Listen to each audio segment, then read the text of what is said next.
Kemudian yang kedua, thayyibah. Tidak cukup memakan makanan yang halal saja, tapi mesti mengambil kira konten makanan itu, berzatkah atau tidak. Ada orang pakar pemakanan disebut apa? Dietitian, nutrition. Kepakaran dia hanya itu saja. Ini ayatnya, thayyiban, halalan thayyiban. Ambil kira tidak semua yang halal akan thayyib. Bagi kamu mungkin thayyib bagi orang lain, tapi tidak bagi kamu. Apalagi ketika berbagai penyakit ya ada pada kita. Ada darah tinggi, darah sederhana, darah rendah. Okay? Kemudian apa lagi? Ada gout, orang kaya. Kemudian ada, subhanallah, diabetik dan lain sebagainya.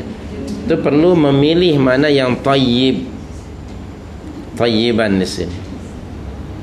Jadi Islam sangat mengambil berat tentang pemakanan.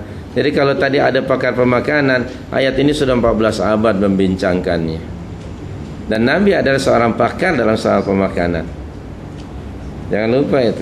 Kalau anda nak tahu bagaimana Nabi memilih makanan, anda sebagai nutrition, anda harus tahu.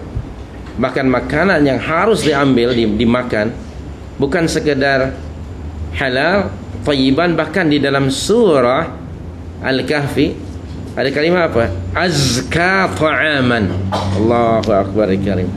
Azka ta'aman. Anda sudah hafalkan surah Al-Kahfi itu? Saya belum hafal, saya akan rujuk dahulu.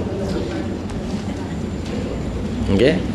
Nah, Ashabul Kahfi, salah seorang di antara mereka ketika merasa lapar, cobalah keluar pergi ke pasar, cari makanan yang azka ta'aman. Allahu akbar ya. Yang paling apa? Paling bersih, paling suci, paling bagus kandungannya itu ya. Subhanallahil karim. Ayat keberapa itu?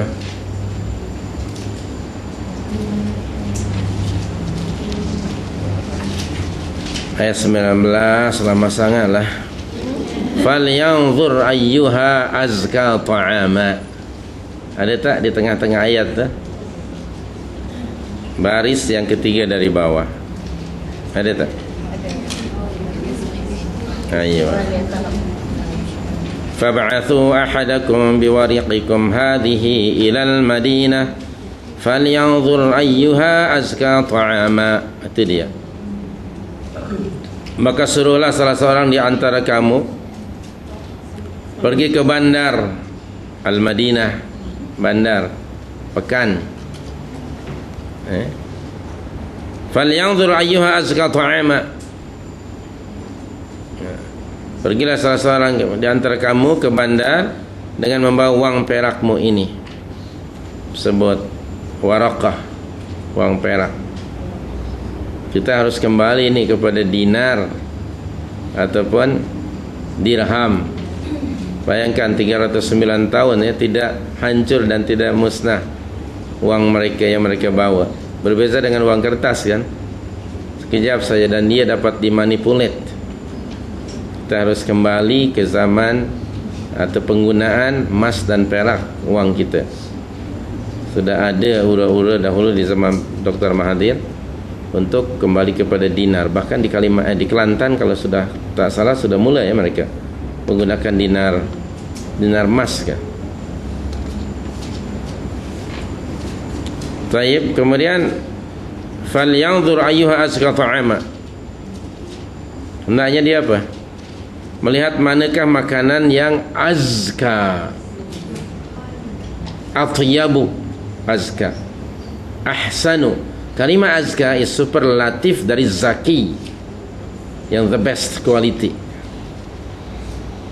Nah, ini ayat membincangkan tentang quality makanan.